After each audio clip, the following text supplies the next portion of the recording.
Bienvenido a La Salud en tus manos, un programa que hacemos aquí en Popular Televisión y que también emiten nuestros amigos del grupo Cadena Media. Hoy vamos a hablar del asma. El asma es una enfermedad frecuente, que además su incidencia va aumentando en los países occidentales. Aproximadamente el 5% de las personas adultas tienen asma y el 10% de los niños. Esto quiere decir que en una clase de 20 a 30 niños y niñas habrá aproximadamente 2 o 3 que tienen asma. En este programa vamos a ver exactamente en qué consiste el asma, cuáles son los factores que predisponen a tenerla y cuáles serían los tratamientos más adecuados. Para hablar de todo ello tenemos en el plató a los siguientes invitados. Inmaculada Sánchez Guerrero, que es especialista en alergia en el Hospital Universitario Virgen de la Risaca, en Murcia, y presidenta de la Sociedad Murciana de Alergia. Inma, muchas gracias por venir. Muchas gracias a ti por invitarme. María Jesús Avilés, que es médico especialista en neumología, lo que antes decíamos especialista de pulmón, en el Hospital Reina Sofía, y además forma parte del grupo de asma de la Sociedad Española de Neumología. Muchas gracias, María Jesús, por venir. Gracias por invitarme. Mariano Leal, que es médico especialista en medicina familiar y comunitaria y profesor de la UCAM. Bienvenido, Mariano. Muchas gracias por invitarme. Y José Manuel Lucas, que es médico especialista en alergia infantil en el Hospital de la Risaca. Muchas gracias por venir, José Manuel. Vamos a dar comienzo el programa. Hemos sacado las cámaras a la calle y las personas de la calle nos han dicho qué les gustaría saber sobre esta enfermedad. Me gustaría saber si por alguna vez me da algún ataque de asma, qué puedo hacer y qué puedo tomar para aliviarme. ¿A qué se debe el asma? Los síntomas que se tiene y cómo empieza, esa enfermedad se desarrolla. ¿Cómo hacer para que ella no tenga asma? O sea que, claro, es que yo tengo otro crío y él sí tuvo asma de pequeño. Y estaba cada 2x3 con esas cámaras y cosas así. María Jesús, para poder entender bien todo el tema del asma, explícanos muy brevemente un poquito lo que es la fisiología, el funcionamiento normal de la respiración. Luego nos dices qué es el asma y los síntomas que tiene. Vale. Bueno, el aparato respiratorio sabemos que consta de dos partes, lo que es la vía aérea y los pulmones. La vía aérea, a su vez, tenemos la vía aérea superior, empieza en la nariz, la boca, la laringe, la faringe, hasta la cuerda vocal. A partir de la cuerda vocal empezaría la vía aérea inferior, que es la tráquea, que se divide en 2 bronquios, y estos bronquios se van ramificando y se van haciendo más estrechos como las ramas de un árbol. Los bronquios más finitos, que se llaman bronquiolos, acaban en unas estructuras como saquitos, que es el alvéolo. Es el alvéolo donde se va a producir el intercambio gaseoso, que como sabemos es la misión principal del aparato respiratorio. Es decir, nosotros inhalamos el oxígeno del aire ambiente, este llega a los alvéolos, que es transportado a través de la sangre a las células, el oxígeno llega a las células y estas producen el anhídrido carbónico, que es eliminado a través de la vía aérea. Esta es la misión del aparato respiratorio. El asma es una enfermedad básicamente inflamatoria, que se caracteriza por inflamación de la vía aérea respiratoria de los bronquios. Inflamación quiere decir producción de moco, o sea, alteración de estas estructuras que conlleva a que el asma se caracterice por una broncoconstricción. Se obstruye la vía aérea. Esta broncoconstricción es variable, es reversible, parcialmente reversible o totalmente, y esto es lo que nos va a dar los síntomas que nos cuentan nuestros pacientes, pues sensación de ahogo, presión en el pecho, tos, dificultad para respirar, e incluso se oyen lo que nosotros llamamos sibilancias o ellos dicen pitos. Estos son los síntomas. Muy bien, nos ha quedado clarísimo, María Jesús. Inma, ¿cómo y por qué aparece el asma? Bueno, el por qué aparece tampoco sabemos muy bien. Hay algunas causas. Sabemos que hay una predisposición genética, que el que tiene un familiar alérgico tiene más probabilidades de hacerse alérgico. Hay muchas cosas que influyen. Entre ellas, pues tenemos últimamente los grandes factores de la contaminación que tenemos. Influye muchísimo el que sean alérgicos, porque de hecho más de la mitad de las personas con asma tienen alergia. Entonces, esa es una de las causas más frecuentes. Pero ¿por qué se produce? Pues el por qué se produce tampoco lo sabemos. Todavía no hemos llegado a conocer ese mecanismo último de por qué. Sabemos cosas que aumentan la probabilidad de tener asma, factores que te lo agravan, factores que te desencadenan, pero el por qué se produce, siento decirte que todavía no lo sabemos. Bueno, pero conociendo los factores que la favorecen y todas esas cosas, sí que podréis incidir luego. Podemos actuar, pero el por qué se produce finalmente no lo sabemos hoy día. Todavía tenemos que estudiar más. Tenéis que estudiar más, veo yo que tenéis que estudiar más. Mariano, vamos a ver, en atención primaria veis muchas personas con asma, ¿y cuál es vuestro papel como médico de atención primaria en esta enfermedad, en el asma? Es una patología muy frecuente. Es raro el día que no vemos 1 o 2 pacientes con asma. Como has dicho antes, el 5% de los adultos presentan asma. O sea, es una de las patologías más frecuentes que vemos. Y sobre todo en invierno o en época de exacerbaciones, muy frecuente que se compliquen y que tengamos que aplicar tratamiento agudo o de rescate. Y nuestro papel, nosotros somos, por la accesibilidad de atención primaria, los batalladores del paciente con asma. O sea, cuando el paciente empieza la sospecha diagnóstica, cuando tiene síntomas, pensar en él, eso normalmente lo hacemos desde atención primaria. Luego, normalmente, salvo que haya una complicación grave que tengamos que remitir a urgencias, lo tratamos nosotros. De hecho, a veces aplicamos medicación y oxígeno en los centros de salud. Y luego una cosa muy importante es en el seguimiento del paciente, que el paciente se tome los inhaladores. El paciente a veces, cuando se encuentra medio bien, intenta, si puede, evitarlo. Entonces ahí nuestro papel fundamental en el refuerzo y decirle al paciente que si hay una medicación de mantenimiento que se la tiene que tomar. Eso es muy importante, luego lo iremos viendo. José Manuel, en los niños, ¿a qué edad suele aparecer el asma? Y yo, por lo que he leído, está aumentando. Háblanos también por qué aumenta y la teoría esa, si es cierta o no, de la teoría o la hipótesis de la higiene. Bueno, en los niños el asma puede empezar tan temprano como ya en el primer año, pero no le llamamos asma ahí. Solemos llamarle sibilantes de repetición, generalmente inducidos por virus, y un porcentaje de ellos sí que desarrollará episodios mantenidos, repetitivos durante su desarrollo, y ellos ya le vamos a llamar asmáticos. En los niños la suerte es que un porcentaje importante evoluciona favorablemente, pero no todos. La evolución y a nivel de la epidemia que se ha llamado alérgica ha hecho también ver que los datos históricos han ido incrementando de síntomas asmáticos en los países, sobre todo occidentales, como bien decías, cada año iban incrementando y cada década también. Esta última década parece que ha disminuido este incremento, pero el por qué ha sucedido ese incremento a nivel mundial, sobre todo países con mayor nivel de vida, parece ser que tiene que ver con una relación distinta con el medio ambiente que han adquirido las personas que están con este nivel de vida. Personas que ya viven más en ciudad, menos en contacto con la naturaleza, han cambiado hábitos dietéticos, hábitos alimentarios, hábitos de ejercicio, la relación con su medio ambiente es muy distinta y entre ellos también el contacto con ciertas bacterias que parece ser podrían producir fenómenos favorecedores en cuanto a la inmunidad. La inmunidad que tenemos está regulada muy finamente y suele haber un equilibrio entre distintas áreas de la inmunidad, unas que van a favor de controlar las infecciones y otras que van a favor de producir síntomas de alergia, y si ese equilibrio se altera por defecto de estímulo de la parte infecciosa, puede favorecer que aumente la parte alérgica. Esto es lo que se ha llamado hipótesis de la higiene, o sea, cambios higiénicos que en teoría han favorecido que se tengan menos infecciones, que tengan menos problemas diarreicos, pero que a la vez ha hecho que la flora intestinal, la flora general, lo que se llama microbiota de las personas haya cambiado y haya empobrecido su relación con la macrobiota que hay externa. Y esto parece ser que es un factor favorecedor de aparición de fenómenos inflamatorios, entre ellos el asma y la alergia. La hipótesis de la higiene no se trata de que vayamos sucios, no. Se trata de todo lo que has explicado de la relación con todo el ambiente, con todo el ambiente. El planteamiento es volver a tener contacto con la naturaleza, volver a salir a hacer ejercicio exterior, tener más horas de contacto los niños con el medio ambiente, y esto pues a la vez favorece pues, el camino de la lactancia materna, favorecerla también.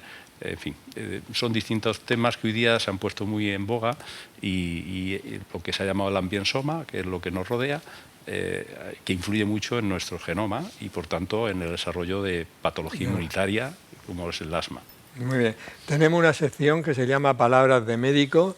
Nuestro profesor de latín y griego, Juan Carlos Ferre, nos va a decir de dónde viene la palabra asma.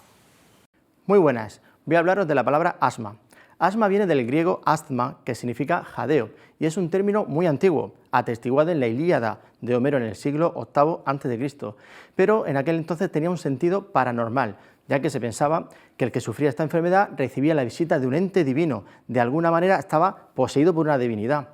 Y es que los síntomas de respiración acelerada, entrecortada y ahogos hacían pensar que se trataba de una especie de posesión. Fue en el siglo II después de Cristo Galeno quien comienza a tratar la enfermedad del asma como una enfermedad en sí y no como un síntoma o como algo paranormal. Palabras de médicos. Bueno, ya sabemos algo más sobre la palabra asma y María Jesús, ¿cómo se diagnostica el asma? Bueno, el asma lo tenemos primero que sospechar. Y es importante los síntomas que nos cuentan los pacientes, que los hemos nombrado anteriormente, el ahogo, pues los pitos, los problemas nocturnos de no poder respirar. Una vez que lo sospechemos y le hagamos una anamnesis bien hecha de factores, una buena historia clínica, por supuesto hay que explorarlos. Y para eso tenemos nuestro fonendo. Y la auscultación es muy importante porque vamos a oír esos ruidos que nosotros llamamos sibilancias, que el paciente llama pitos, o otro tipo de ruidos, pues que significa que hay moco. Una vez que sospechamos esta enfermedad, hay que diagnosticarla. Para diagnosticarla es imprescindible medir la función pulmonar. Entonces, para medir la función pulmonar tenemos una prueba que se llama espirometría, que lo que hace es que mide el aire que exhalamos, la velocidad y la cantidad de aire. La prueba se hace primero, esta es una espirometría, que es una prueba muy sencilla, que incluso se hace en los centros de salud. Ahora casi todos los centros de salud tienen espirómetros. Entonces se hace una primera prueba en una situación basal, con el paciente que no haya tomado ninguna medicación que nos pueda alterar esta prueba, que haya estado en reposo unos minutos antes, que no haya fumado previamente, se hace una primera prueba. Y luego se le pone un fármaco inhalado, que es un broncodilatador. Pasado 15 o 20 minutos, se repite la prueba, se repite la espirometría. Si se produce un empeoramiento en estos parámetros de esta prueba, significa que esos bronquios se han cerrado. Obtenemos un valor que por encima de una variación de más del 12%, esta prueba es positiva de broncodilatación. Ha mejorado con ese fármaco. Hay veces que, bueno, si esta prueba es normal, también el paciente puede hacerse como una mini prueba en su domicilio, en el trabajo, los niños en la escuela. Esto se llama la medición del pico flujo, que son unos pequeños aparatos que miden el flujo exhalado. Se le da este aparatito que nos da un valor y se le dice que se mida por la mañana y por la noche, y en distintas situaciones, y durante 1 o 2 semanas. Si la variabilidad de esos parámetros que nosotros nos traen apuntados como en una tabla, nos dicen los valores que han ido midiendo ellos, si hay una variabilidad de estos valores de más del 20%, también podemos diagnosticar, nos ayuda a diagnosticar el asma, ya que hemos dicho que la característica es la broncoconstricción, que es variable. Vale. No significa que estas pruebas, si son normales, no significa que el paciente no sea asmático. Si todo esto nos da normal, llegamos a la tercera prueba, que es como más específica, que hacemos lo inverso. Le hacemos una espirometría, le damos a inhalar sustancias que producen broncoconstricción que y que cierran los bronquios. Y siguen repitiendo la espirometría. Y esa será, claro, es una prueba que solamente llegamos si las otras son normales. Bueno, veo que está perfectamente protocolizado y que con estas pruebas el diagnóstico de asma, en principio, lo que es la enfermedad o síndrome asmático, sería fácil de hacerlo. A veces es difícil. Bueno, pero en la inmensa mayoría... con estas pruebas podemos obtenerlo. Pero no sé si me daréis la razón que a veces nos cuesta, por una sospecha muy clara, nos cuesta llegar a un diagnóstico objetivo. Objetivo, vale. Inma, ¿en las personas con asma está indicado hacer pruebas de alergia? Y si no en todas, ¿cuándo estaría indicado? Según mi criterio, le haría a todos los pacientes que tengamos un diagnóstico de asma, e incluso si tenemos sospecha, aunque no tengamos diagnóstico certero, que como ha dicho María Jesús, pues se utilizan esas pruebas, y es verdad que hoy día tenemos una guía, tanto una internacional como una española, que es la que seguimos la mayoría, que es la GEMA. se llama GEMA, es una guía que seguimos tanto fundamentalmente en neumólogos y alergólogos, pero en atención primaria también se va extendiendo su uso, y es verdad que está muy protocolizado todo el procedimiento diagnóstico del asma. En ese protocolo, ahí solo viene un apartado en la GEMA que es específico de hacer las pruebas de alergia, pero porque la GEMA está hecha para todos los profesionales de la medicina, pero las pruebas de alergia pues solo las hacemos los alergólogos. Entonces, para mí, puesto que ya os he dicho que un 50% de los pacientes con asma son alérgicos, pues creo que debemos hacérsela a todos. ¿Y por qué? Pues porque en los pacientes alérgicos tenemos un tratamiento potencialmente curativo. Entonces, si no se la hacemos, estamos privando al paciente pues, de un tratamiento con los otros de los que hablaremos a lo largo de la tarde-noche, pues eso van a quitar síntomas, van a quitar inflamación, pero es que en el caso de los pacientes alérgicos tenemos un tratamiento que cura a un porcentaje pues, moderado de la población de los que se tratan. Entonces, pues siguiendo ese criterio, creo que se le deben hacer a todos. El mensaje a mí me ha quedado clarísimo. Todo paciente diagnosticado de asma debe ser visto por alergia y hacerle las pruebas de alergia. Ese es mi criterio y bueno, tú eres solamente la que sabe, Isma. Con la sospecha, porque muchas veces el paciente no está diagnosticado, pues con sospecha. Bueno, pues comentaros que el 80% de los pacientes que tienen asma también tienen rinitis.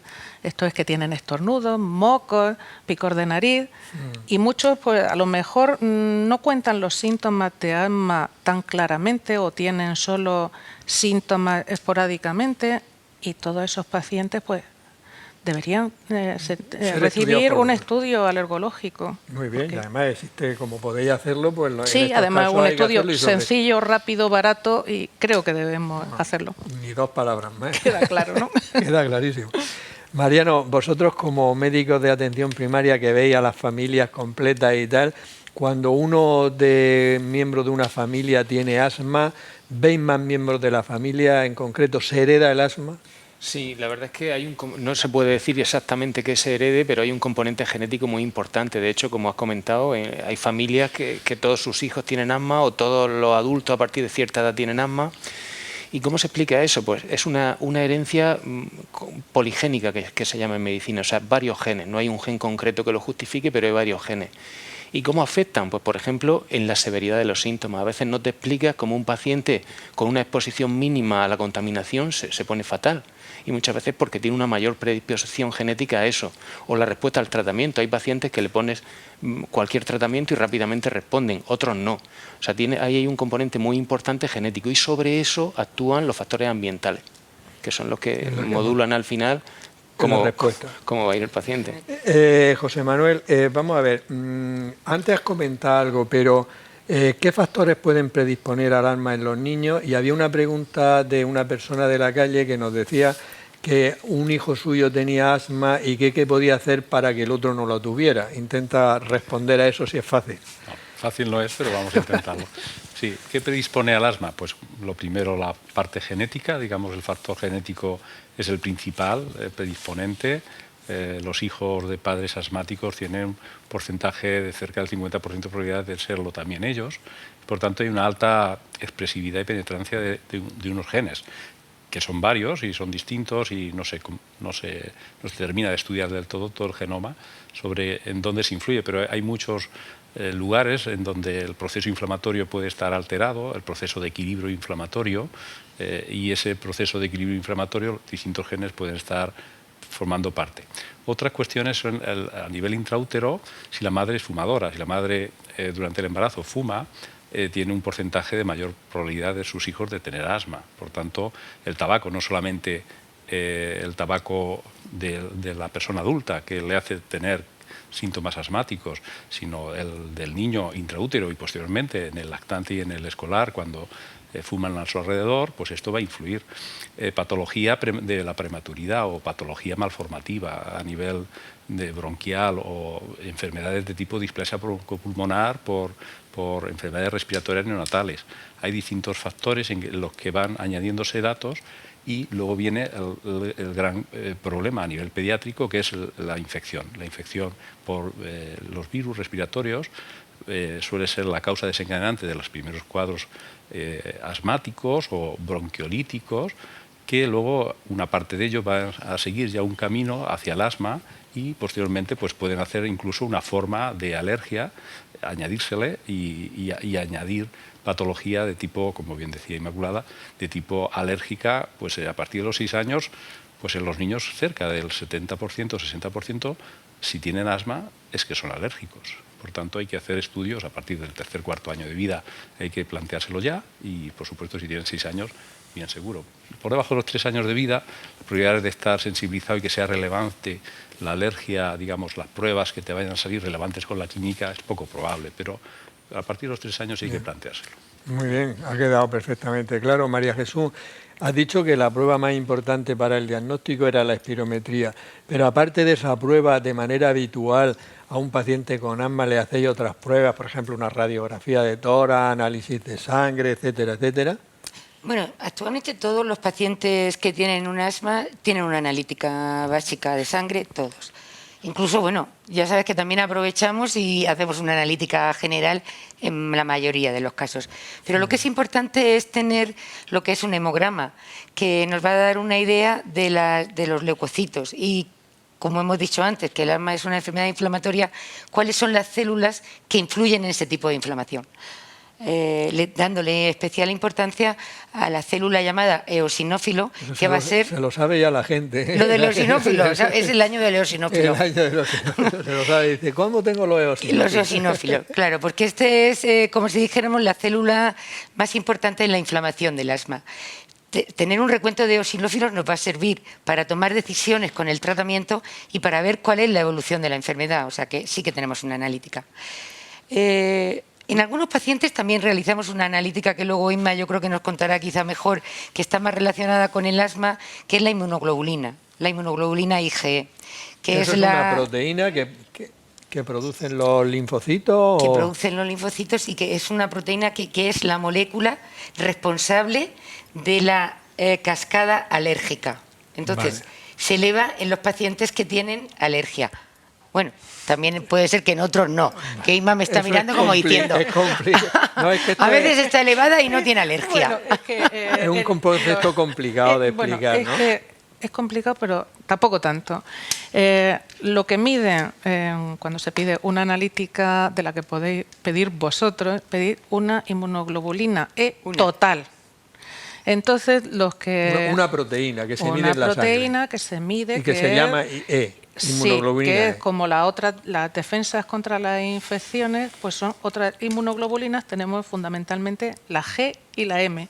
Pues en alergia es otro tipo que esta estaría hecha para combatir a los parásitos, pero que también produce enfermedad alérgica. Pero nosotros, los alergólogos, sabemos que muchos pacientes, la mayoría de nuestros pacientes, pues no tienen una IgE total muy elevada, y una IgE total elevada tampoco quiere decir que sea alérgico, y lo que sí que tiene valor es cuando nosotros podemos medir esa proteína, la inmunoglobulina E, pero que sea contra una cosa concreta, por ejemplo, contra el polvo, contra el olivo, contra un alimento. Porque hay una inmunoglobulina E, una proteína específica del polvo, otra del olivo y otra de tal, ¿que lo podéis medir? Que sí, eso es que no es que esté, es que el organismo la crea porque es como una defensa en las enfermedades alérgicas. El organismo, el fallo que produce es que ataca a una sustancia que no produce daño. No tiene por qué producir daño, como puede ser pues, un ácaro o un alimento, que siempre es beneficioso, pero el organismo lo reconoce como una cosa que es peligrosa y entonces crea pues, esas sustancias para defenderse contra ella. Entonces, pues si tú eres alérgico al tomate, pues tu cuerpo se cree que el tomate es peligroso, crea una proteína, que es la inmunoglobulina esta de la que estamos hablando, pero específica para tomate y que no es frente a otras cosas, y que esa proteína no es la que produce el daño. Esa proteína hace que se produzca una inflamación y esa inflamación es la que produce los daños. Pero esa sí que tiene mucho valor. La otra puede orientar un poco, pero no siempre se corresponde. Y a nosotros nos mandan muchos pacientes, me imagino que a José Manuel también, porque tiene una IG total alta o porque tiene eosinófilos, que cuando uno tiene eosinófilos dice, ¿es alérgico? Bueno, no tiene por qué. No. Puede orientar un poco. No, es que a Pero- veces las cosas son complicadas, que no es A y B, y de hecho Claro. en las especialidades Hay que coger todo neumología, el conjunto. enfermedades como el asma, que las ven los neumólogos, también los veis los de alergia, no os peleáis habitualmente. No, habitualmente no, en algunos sitios. En sí. algunos sitios. En mi hospital no. Me preguntabas también por la radiografía, que Sí. el paciente piensa que la radiografía, en principio, en un paciente un asmático no aporta mucho. Sí que es de gran utilidad cuando nosotros queremos diagnosticar otro tipo de patología que tiene síntomas similares, o un paciente asmático que tiene una patología asociada, por ejemplo, que tenga una neumonía, Vale. que va a tener unos síntomas, pero en principio no es una En el prueba, asmático no sería necesario. no sería necesaria, sino para diferenciar de otras enfermedades. Muy bien. Tenemos una sección que se llama pruebas médicas. Vamos a ver cómo se hace una espirometría. El doctor Pedro Juan Moreno nos lo va a explicar. Una espirometría es una prueba clínica no invasiva que consiste en medir el flujo por unidad de tiempo que es capaz de exhalar un paciente. Con ella lo que podemos medir es tanto flujos como volúmenes de la funcionalidad pulmonar. Esta variación de flujo por unidad de tiempo y volumen máximo, por tanto, que es capaz del paciente de realizar, nos informa de su capacidad y de su función pulmonar. Hay diferentes tipos de espirometría. Todos se realizan con espirómetros, hay muchos tipos, este es uno, por ejemplo, y pueden realizarse diferentes pruebas. Está la espirometría basal, en la que lo que haces es mirar, digamos, una capacidad funcional normal, el paciente respira de forma normal y posteriormente más intensa y ves qué volumen utiliza cuando respira habitualmente y de una forma fisiológica normal. Luego está la espirometría forzada, en la cual el paciente lo que hace es inspirar y llenar los pulmones a su capacidad máxima y exhalar con toda su fuerza, manteniendo esta exhalación máxima mientras queda aire en su pulmón. En ella lo que vemos es tanto la capacidad máxima que es capaz de entrar de aire en el pulmón del paciente, como la capacidad que tiene de extraer ese aire por unidad de tiempo, es decir, los conductos por los que ha de pasar el aire, cuán bien están para que el aire pueda salir mientras vacía el pulmón. Esto nos indica diferentes patologías, tanto si están presentes como si responden a la medicación o al tratamiento o no. En un paciente con EPOC, como dice la enfermedad pulmonar obstructiva crónica, lo que tendrá principalmente afectado el paciente es la capacidad de exhalar, o sea, de extraer el aire del pulmón. Es decir, los tubos por los que ha de salir se encuentran obstruidos y por tanto sale menos aire o le cuesta más que salga el aire. El aparato lo que hace es medir la cantidad de aire que pasa por aquí por unidad de tiempo. Con esto dibujo una gráfica en la que tú ves, bueno, cuando exhala el aire, primero sale mucho aire y cada vez va saliendo menos, ¿no? Y haría una curva así, depende del tipo de gráfico que quieras ver, si quieres ver volumen o quieres ver flujo por tiempo, y vas viendo la cantidad de aire que sale, y con esto puedes hallar tanto el volumen, que sería lo que queda dentro del área, que es flujo por tiempo, como la velocidad a la que sale. Inma, hay personas con asma que no pueden tomar aspirina. ¿Cuáles serían? Bueno, hay un mito popular por ahí que la gente piensa que ningún asmático puede tomar aspirina. Y cuando hablamos de aspirina no son aspirinas solo, sino los antiinflamatorios, también como el ibuprofeno, como algunos pacientes nolotil o incluso el paracetamol, algunos de ellos. No es verdad que no pueda tomar ningún asmático aspirina. De hecho, hay un pequeño porcentaje que incluso mejoran con la aspirina. Solamente son los que son alérgicos a aspirina, o lo que nosotros llamamos no alérgicos, sino una hipersensibilidad, ahora en el término nuevo, aspirina, y son pacientes que cuando la toman le aumenta el asma, o bien que les dé urticaria, pero que son un porcentaje no tan grande de pacientes. Pero no tienen que ir todos como soy asmático, no puedo tomar una aspirina. La mayoría lo toleran. Muy bien, perfecto. Mariano, muchas veces se ha dicho que un catarro mal curado deriva siempre el asma. ¿Eso es cierto? Es una pregunta muy interesante que nos hacen en primaria los pacientes. Por favor, mándeme usted antibiótico en este catarro que como se me cure mal, mi vecina acabó en un asma. No es cierto. El catarro o se cura o no se cura. Si acaba en un asma o en otra patología es porque había una predisposición de base a ser asmático o a tener otra patología. Pero no, un catarro mal curado no puede acabar en asma. Muy bien, la respuesta está muy clara. José Manuel, nos has contado los factores que predisponen al asma, pero ¿qué cosas o qué factores desencadenan la crisis de asma en un niño o una niña que ya sea asmático? Pues crisis de asma en los niños más pequeños lo desencadenan las infecciones, principalmente. Hay otros niños que tienen una patología inflamatoria persistente que el ejercicio le puede hacer también aparecer una crisis de asma. Y luego ya, cuando son más mayores, hay un porcentaje de niños, que son los menos, pero conforme van siendo mayores, terminan siendo los que realmente tienen asma persistente o frecuente, que son los niños alérgicos. Y ellos, el contacto con lo que tienen alergia, le va a desencadenar la crisis asmática. Por tanto, hay factores ambientales, infecciosos, y luego el ejercicio es un desencadenante que vemos con cierta frecuencia. A los niños les cuesta trabajo hacer el ejercicio normal, o cuando les hacen un esfuerzo en carrera, pues tienen una crisis leve, generalmente asmática. Entonces serían los 3 o 4 factores principales. Ya a esos niños entonces le aconsejáis, en los que se ha demostrado eso, que no hagan ejercicio intenso, ¿no? No, al revés. Lo que hay que hacer es quitarle la inflamación que hace que ellos estén mal. O sea, el niño tiene que hacer la vida normal, como cualquier otro, y es la obligación en nuestro trabajo como pediatras conseguir que eso sea así. Para eso hay que utilizar tratamiento, pues a veces simplemente un tratamiento de rescate previo, preventivamente al inicio del ejercicio, si las crisis son leves y son muy infrecuentes a nivel de asma por ejercicio. Pero si son frecuentes, hay que poner tratamiento antiinflamatorio, controlar la inflamación de base. Y, por supuesto, si uno está mal no puede hacer ejercicio, pero la idea es que esté igual de bien. De hecho, hay muchos deportistas asmáticos de alto nivel y, por tanto, se puede conseguir. No, muy bien, para que me lo has aclarado perfectamente, para que si un niño tiene asma, pues que, en fin, que puede hacer su ejercicio normal y cuando sea necesario tomar las precauciones que tú has dicho. Además va a ganar mucho más para su función pulmonar si hace mucho ejercicio. Por tanto, les aconsejamos que hagan mucho ejercicio ese niño, más que si cabe el resto, una vez que estén controlados. Totalmente aclarado. María Jesús, yo me imagino que tendréis una clasificación del asma, ¿no? Y porque incluso a veces creo que hay consultas sobre el asma grave y todo eso. O sea, ¿por qué hacéis esa clasificación y según el control? Yo creo que sobre todo la clasificación del asma es importante porque no hay que tratar igual a un asma que esté poco enfermo o uno que esté muy enfermo. Y esto es lo que nos ayuda luego a tomar decisiones de tratamiento. La clasificación del asma la vamos a basar en 2 cosas.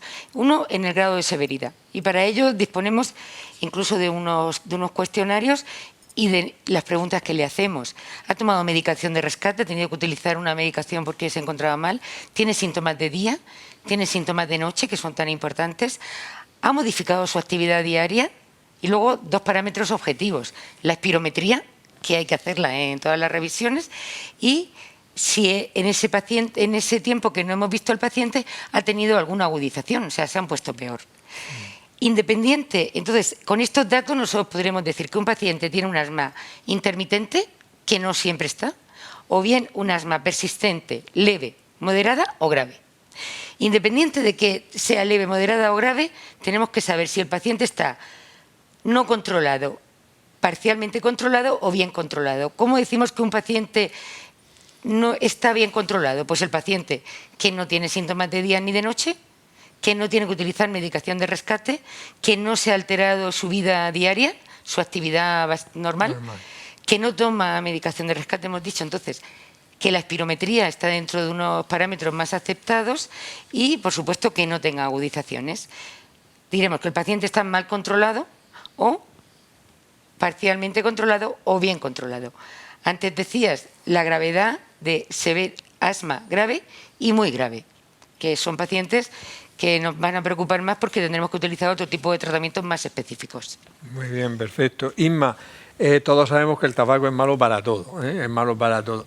Para los pacientes con asma, me imagino que les puede llegar a desencadenar el tabaco crisis de asma. Por supuesto. Y lo que, aunque no llegue a una crisis, sí que le hace empeorar porque es un inflamatorio. La medicación que damos son antiinflamatorios para quitar la inflamación de los bronquios. El tabaco es inflamatorio, es desencadenante y te puede precipitar una crisis. Hombre, si estás mal controlado. Si no, una crisis es raro que te vaya a dar, pero lo que está claro es que te va a hacer empeorar y puede aumentar tu gravedad y necesitar más tratamiento. ¿Y en tu experiencia hay muchos pacientes asmáticos que sigan fumando? Sí que los sigue habiendo. Me da la sensación de que fuman menos que antes, pero tampoco lo tengo constatado. Casi un 30% fuman, pero es muy importante quizá también que no se nos olvide el vapeo. Bueno, ya es un tema que sí, muy importante porque ahora se está sustituyendo, incluso la gente está empezando a fumar vapeando, y es tabaco, y es inflamación. El otro día leí que incluso en Estados Unidos se habían, vosotras lo sabréis mucho mejor, hombre. Se han publicado casos de una inflamación de brutal, una alveolitis pero que casi por las sustancias que lleva. Que casi se muere. Sí. Sí. Efectivamente, era un... Y sin casi. Se ha muerto. Se ha muerto, ha habido algunas muertes. Ha habido fallecidos. O sea, que esto, que la gente que empiece con el vapeo, que sepa que ya se están describiendo. Yo había leído eso, que había casos de neumonitis o como se llama, bastante graves. Alveolitis grave. Antes te hablaba de la GEMA, esa guía con la que nos manejamos nosotros, que es pues nuestro libro de diario. Ahí, en la última actualización de este año, ya sale un apartado diciendo lo perjudicial que es el vapeo. El vapeo. Vale, y perfecto. que puede ser tan perjudicial como el tabaco, y ya lo incluyen este año en la última versión. Sí. No hemos aprendido hasta el guía. nombre, ¿eh? Es que un nombre es fácil. El nombre es fácil. Un nombre español. Mariano, ¿se pueden prevenir las crisis de asma? Se puede intentar. Vale. Evitar a veces es difícil, pero se puede intentar. Se puede intentar minimizar el efecto de los desencadenantes. Por ejemplo, lo que siempre se ha dicho, una buena limpieza doméstica, que no haya polvo en casa, mantener las alfombras limpias si hay alfombras. Intentar, si un día hace mucho viento, salir a la calle lo menos posible. Intentar, si eres alérgico a los gatos o a algún animal, por favor no lo tengas en casa. O sea, se puede intentar minimizar los factores conocidos desencadenantes. No se puede evitar, a veces es imposible, pero se puede hacer.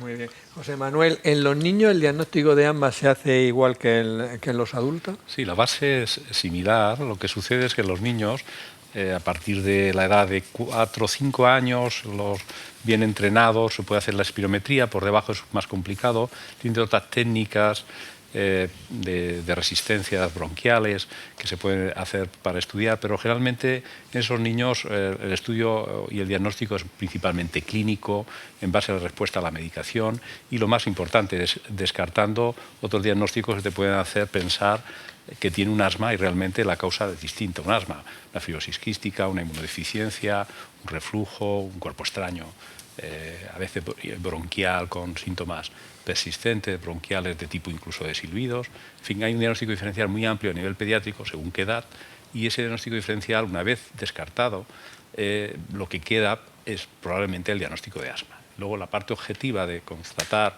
hasta qué punto existe hiperreactividad bronquial, a partir de los 4 o 5 años se pueden hacer pruebas de esfuerzo, pruebas de metacolina, de aire frío, de ejercicio, etcétera, para ver con claridad que existe una hiperrespuesta bronquial, por supuesto la broncodilatación en la espirometría, y el resto de estudios, por ejemplo, óxido nítrico salado, para comprobar si existe inflamación de tipo alérgico a nivel bronquial, lo estamos haciendo diariamente.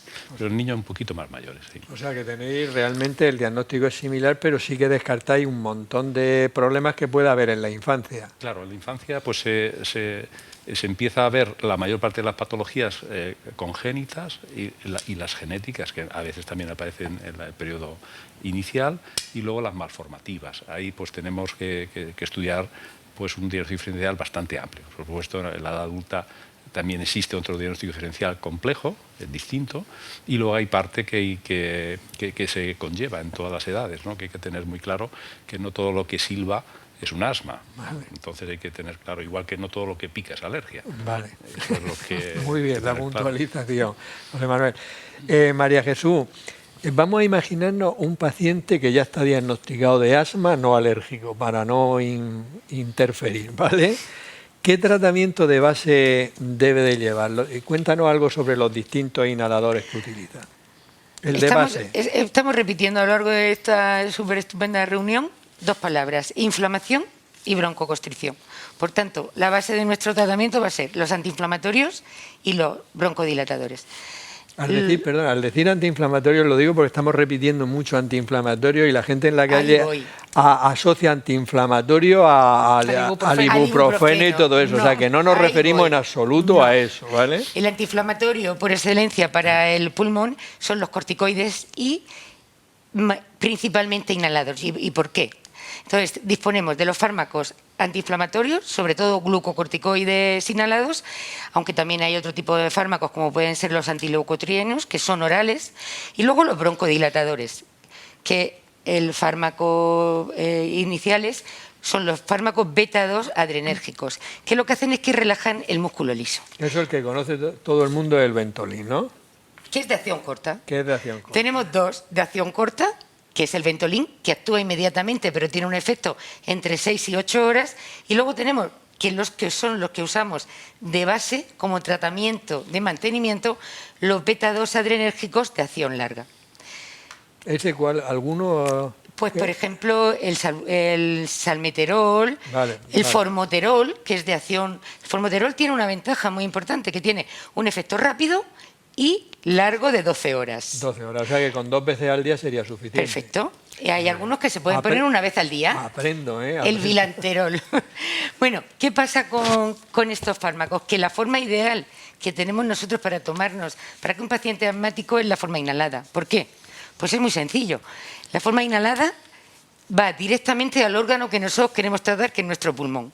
Con una dosis menos de fármaco, llega directamente al pulmón, produce un efecto que en el caso de algún broncodilatador es inmediato, sin tener los efectos indeseables que pueda producir un fármaco a nivel sistémico.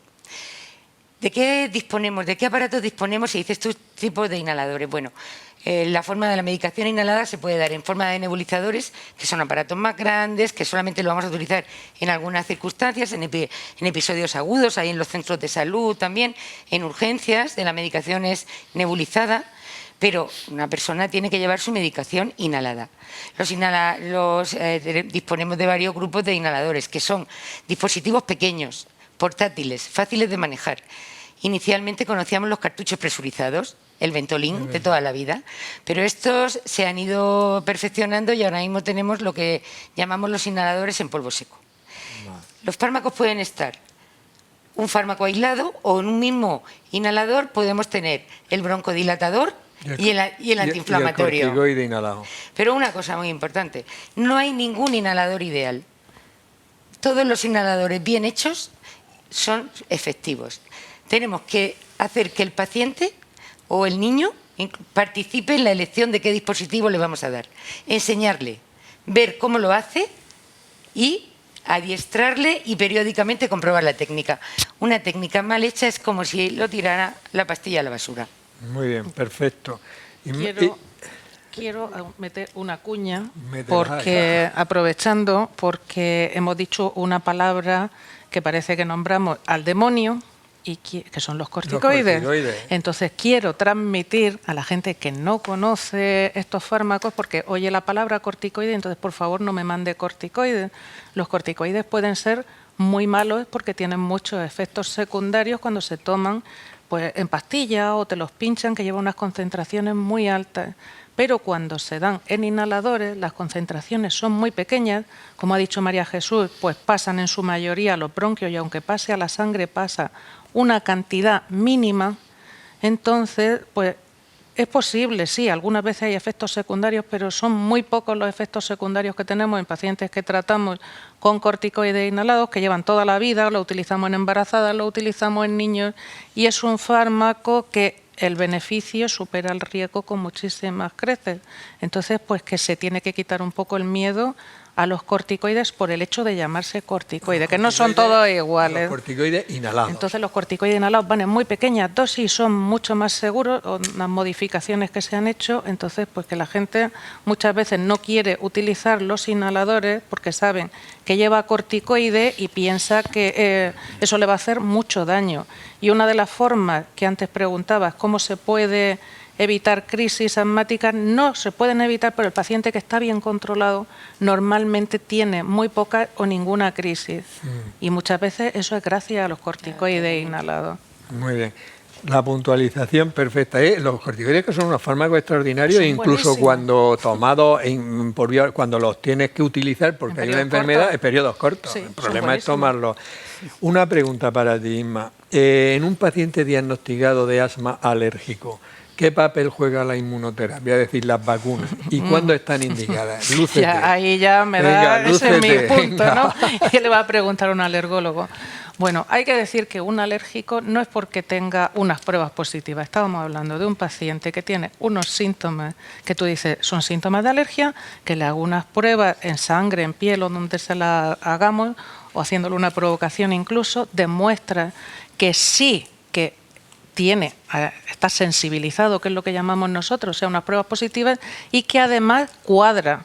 Porque si yo tengo un paciente que me cuenta que tiene asma cuando está con un gato y me sale un olivo positivo, pues no me valdría para nada tratarlo para el olivo, ¿no?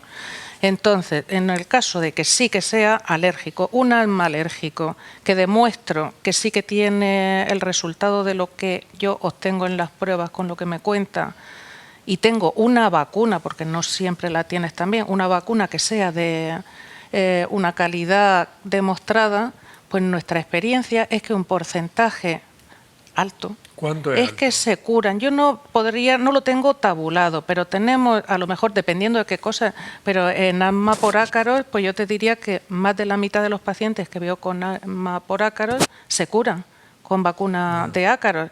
En pólenes tengo un porcentaje más pequeño, no sabría decirte, pero sí tenemos muchísimos pacientes, así como la rinitis suele tardar más, o a lo mejor no tenemos un efecto tan completo, pero hay muchos pacientes que se curan. Entonces, ya te lo he respondido, ese Perfecto. tratamiento FETEN. FETEN, muy bien.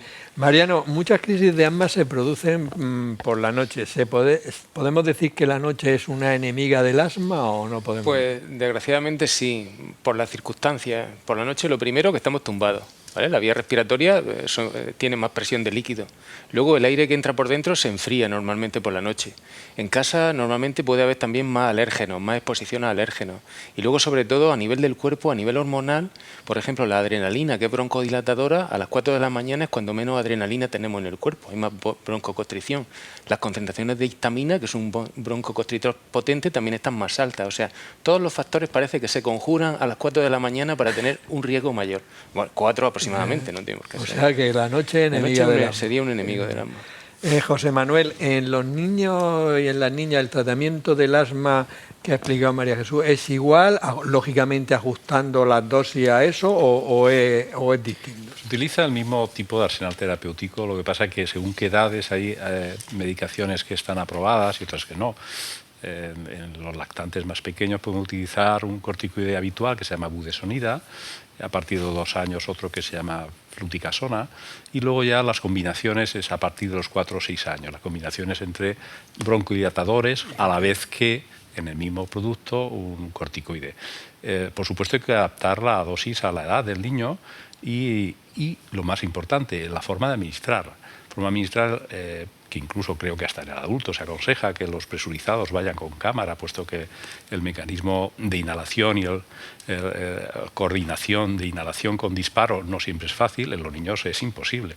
Y aunque sean muy listos, pues muy bien que lo hagan, hay que desaconsejarlos que lo hagan directamente el disparo, con presurizados. Hay que hacerlo con cámara, con respirar 4 o 5 veces dentro de la cámara es suficiente, no hay que estar respirando 10 minutos, y a utilizar los niños más pequeños unas mascarillas que estén adaptadas para no perder, y en los niños más mayores a partir de los 4 años a través de la boquilla. A partir de los 6-7 años ya se pueden utilizar dispositivos de polvo, de tal manera que se les enseña a utilizarlos y realmente prefieren hacerlo. Y a nivel de rescate hay que utilizar broncodilatadores de tipo Ventolin, pero los niños más mayores, para no ir con las cámaras que aconsejamos llevar, pues utilizan unos que van en formato turboaler, que es con aspirar con facilidad pasa la medicación. Una cosa muy importante es aconsejarles que se enjuaguen la boca y escupan el agua, porque el corticoide que queda en la boca es inútil y es peligroso. Y a partir de ahí también empezar desde el primer día que la adherencia al tratamiento, explicando bien el por qué utilizas esto, hace que esa adherencia hagan que cumplan. Los niños suelen cumplir mejor que los adultos, no por ellos mismos, claramente, sino porque los padres ya están encima, pero aún así yo siempre cuando llega lo primero que le pregunto, de los 7 días de la semana, dime cuántos no te lo tomas. No doy opción a decir, a que te digan dime que si sí. te lo tomas. No. Ya. Entonces se quedan así y dicen, 2. Vale. Miro a la madre y se pone, sí, 2. Vale. Entonces, 2 de 7. truquillos Vale, para no está sacar la mal. verdad. Y bueno, porque es la verdad. Y desde el primer momento. ¿Y por qué? Entonces, ¿por qué? Porque por la mañana tengo prisa, porque por la noche me he dormido. Cada uno tiene su variable distinta y eso es lo que hay que buscar para no tener que subir dosis. Revisar si la técnica la hacen bien, que hay que revisarla cada vez que vienen, no cada 2 meses, pero sí cada 6 meses, intentar revisarlo porque se olvida, o sea, lo hacen mal. Y revisar la técnica, insistiendo en el cumplimiento, muchas veces consiguen resultados que antes no ha conseguido con las mismas dosis, incluso menores. Y eso es lo primero que hay que tener en cuenta en niños o en adultos, por supuesto, que no evolucionan bien. Muy bien. Tenemos una sección que se llama Hábitos Saludables. El doctor José María García Basterrechea nos va a dar una serie de consejos para dejar de fumar. Con frecuencia nos planteamos dejar de fumar a lo largo de nuestra vida y ante esto hay que ver qué consejos, qué circunstancias van a favorecer conseguir este éxito. Antes de empezar, me gustaría transmitir que cualquier persona fumadora puede, aunque no pretenda dejar de fumar, hacer cambios en su vida. Por ejemplo, no fumar donde hay niños, no fumar en sitios cerrados con no fumadores e incluso aumentar los espacios sin humo. Por ejemplo, en casa, no fumar en un sitio fumar solo en un sitio que no sea cómodo. Y esta es una opción que puede hacer cualquier persona fumadora. Si ellos tienen claros los motivos por los que van a dejar de fumar, unas veces será por la salud, otra para perder un grado de esclavitud, ser más libres, otros por ser un ejemplo para sus hijos o por ganar dinero, es decir, no gastarse tanto. Todo esto va a ser lo que tire de ellos en un momento cuando tengan dudas y la dificultad sean mayores. El primer paso es poner una fecha que la tienen que cumplir prácticamente sí o sí, porque de alguna manera esto les permite no ir dilatando el día a día para buscar ese momento, ese día a día. Pensar, ahora voy a ser eficaz y voy a conseguirlo. Llegado a este punto, lo que hay que plantearse son las pérdidas. Muchas veces, con frecuencia, algunas personas deciden dejar de fumar, pero luego llega la realidad y es que se sienten tristes, se sienten que les falta algo, ese compañero que le has ayudado en momentos de angustia o que les ha acompañado en situaciones de felicidad. Un paso más, algunos hasta aquí es suficiente para que lo consigan, pero muchas personas tienen dificultades. ¿Y qué tienen que hacer en este caso? Organizar un plan donde haya modificaciones de los estilos de vida, cambiar aquellas situaciones que sean más favorecedoras de consumo y a partir de ahí incluso conocer, analizar, planificar aquellas situaciones donde les es más fácil recaer. En definitiva, con un plan organizado podrán ganar e incluso a aquellas personas que hayan recaído no pensar que no van a poder, sino entender que esta es una enfermedad crónica con recaídas y seguir intentándolo. Y si no pueden, está siempre la opción de los expertos, de los médicos expertos en adicciones, que podemos ayudarles a organizar ese plan y además hay fármacos que son eficaces, porque dejar de fumar es lo mejor que pueden hacer por su salud. Mariano, ¿una persona con asma puede ver afectada su vida sexual? ¿Se debería disminuir la vida sexual en estas personas o no? Sí se puede ver afectada porque eso es un ejercicio y como el asma desencadenado por el ejercicio nos puede afectar el esfuerzo que se hace en el acto sexual tanto a hombres como a mujeres. ¿Se debe evitar? No. ¿Se debe disminuir? No. Se debe de insistir en el control y tomar el tratamiento antiinflamatorio de base. Perfecto, más claro no lo puedo decir. Y rápido, muy bien, Mariano. Isma, imaginemos una persona que está diagnosticada de asma, lleva su tratamiento. Esa persona, ¿cómo puede identificar que está empeorando y que puede llegar a una crisis para evitar tenerla? Pues porque empieza con síntomas, empieza a no poder respirar bien, a que necesita utilizar más su medicación de rescate, el Ventolin o el inhalador que tenga y vamos. Es que el paciente ya lo nota, que empieza con síntomas. En cuanto note que no está bien del todo... Hay que poner solución. Normalmente tienen un plan escrito y si no responden a ese tratamiento, pues habrá que ir a buscar ayuda. Muy bien. José Manuel, ¿cómo evoluciona el asma en los niños y en las niñas? ¿Se cura? Sí. ¿O es para toda la vida? Bien, el asma en los niños hay como dos grandes grupos. Uno que es el asma inducido por infecciones, que se llaman sibilantes precoces de repetición, y que la mayoría, el 90%, evoluciona hacia los 6 años a desaparecer, antes de los 6 años. Un porcentaje de ellos, un 10%, lo van a mantener esos episodios de asma, y hacia los 9-10 años también la mayoría desaparecen. Alguno va a quedar con clínica. Y luego hay el otro gran grupo, que a partir de los 4 o 5 años empezamos a verlos ya, que son los niños asmáticos alérgicos.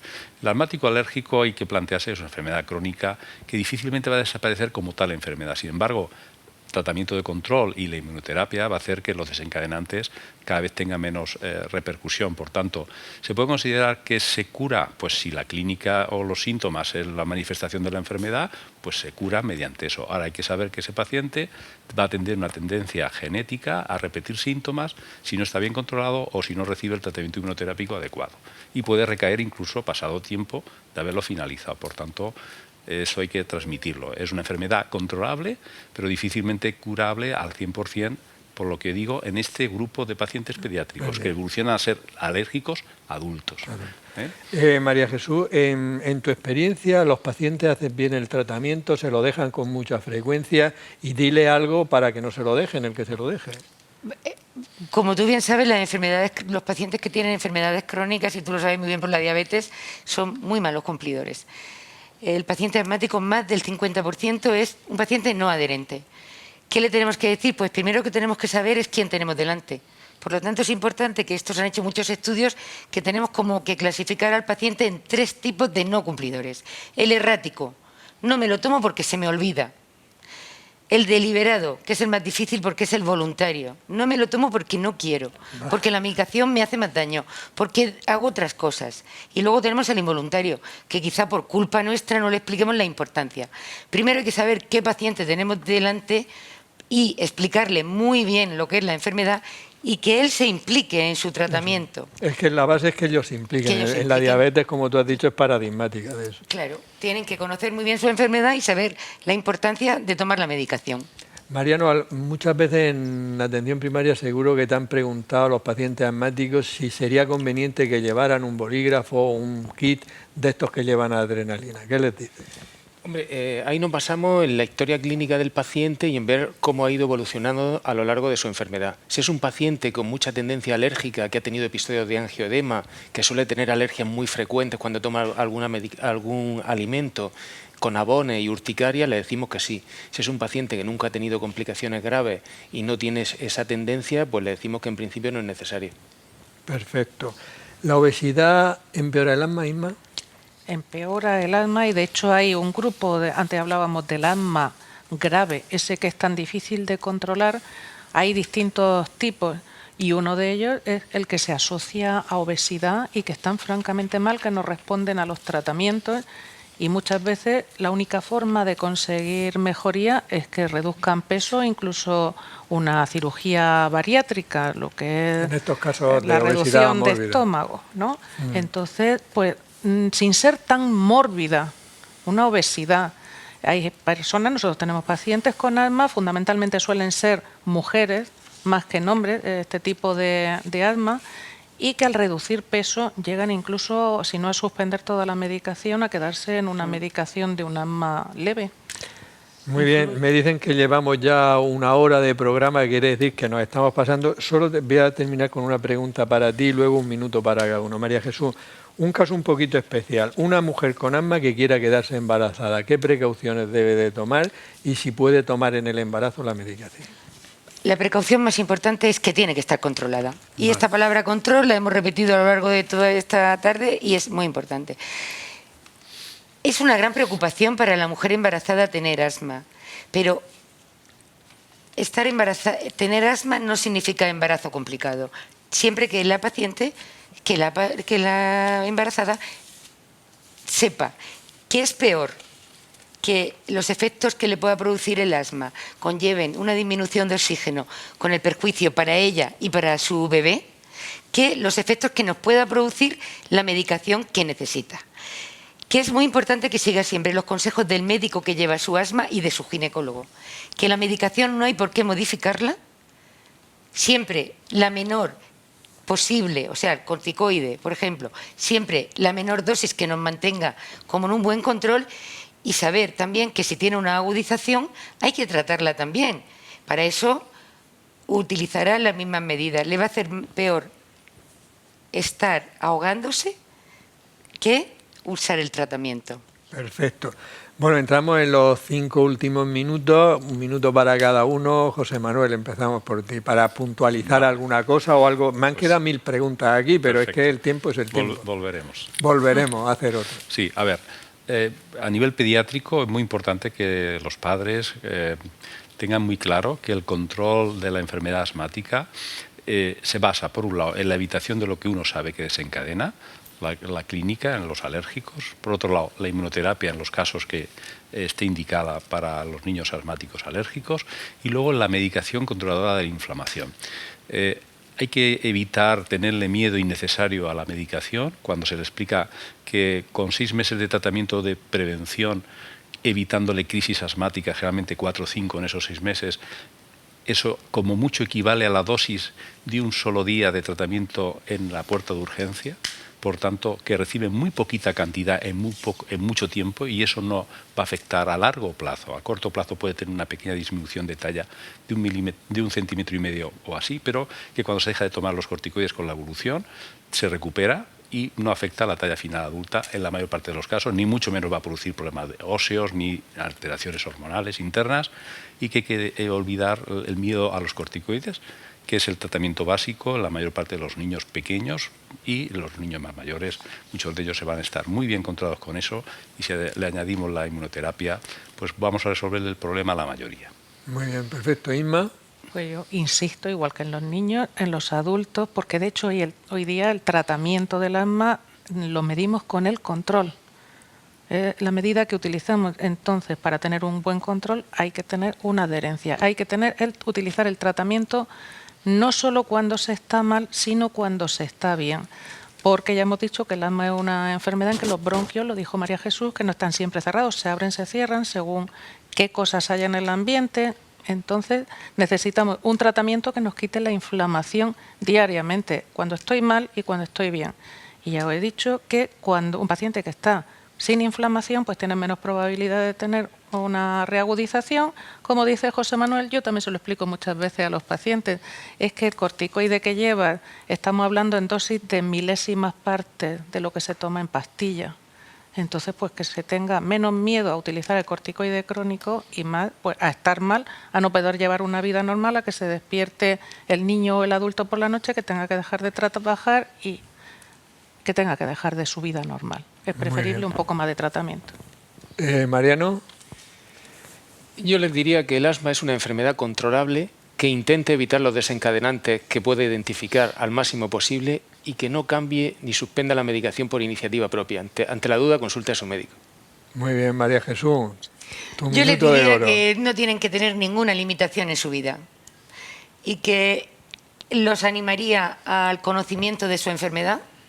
Hay muchísimos documentos para pacientes que son muy fáciles de leer y de interpretar, que conozcan su enfermedad, que sepan que no tienen por qué llevar una vida diferente, que eviten todo lo que puedan los contaminantes, mucho aire libre, mucho ejercicio y que se estresen muy poco, que el estrés no hemos dicho nada. No tenía preparado. María Pero el estrés es muy malo para el asma. El estrés es malo para todo. Para todo, pero para el asma entonces que lleven una vida tranquila y, como decía, vamos a salir mucho al campo y hacer una vida sana.